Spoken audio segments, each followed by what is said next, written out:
नमस्कार मंडळी. महाराष्ट्रातील सर्व शेतकरी आतुरतेने शेतकरी कर्जमाफीची वाट पाहत होते. अखेर महाराष्ट्र शासनाने तो निर्णय जारी केला. महाराष्ट्र शासनाने जाहीर केलेल्या या कर्जमाफीमध्ये कोणते मुद्दे आहेत, कोणाची कर्जमाफी होणार, कोणाची होणार नाही, त्याचप्रमाणे कोणकोणत्या बँकाची सुद्धा कर्जमाफी होईल, कोणत्या बँकेची होणार नाही, हे आपण या व्हिडिओमध्ये सविस्तर समजून घेऊयात. पहिल्या मुद्द्यात आपण समजून घेऊयात की कर्जमाफी कोणाकोणाची होणार आहे.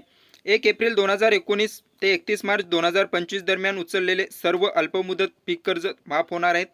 त्याचप्रमाणे 30/9/2025 रोजी थकीत व 31 मार्च 2026 पर्यंत परतफेड न झालेली कर्ज माफ होणार आहेत.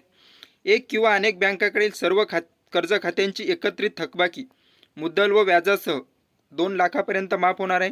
त्यानंतर पुनर्गठन फेर पुनर्गठन केलेल्या पीक कर्जाचाही यामध्ये समावेश असणार आहे. ज्यांनी यापूर्वी महात्मा फुले कर्जमुक्ती योजनेचा लाभ घेतला होता अशांना 50,000 पर्यंत कर्जमाफी होणार आहे. शेतकरी कर्जमाफी होणार कोणाची नाही हे आपण पाहूयात. तुम्ही जर माजी आमदार, खासदार किंवा स्थानिक स्वराज्य संस्थाचे सदस्य असाल तर तुमची कर्जमाफी होणार नाही.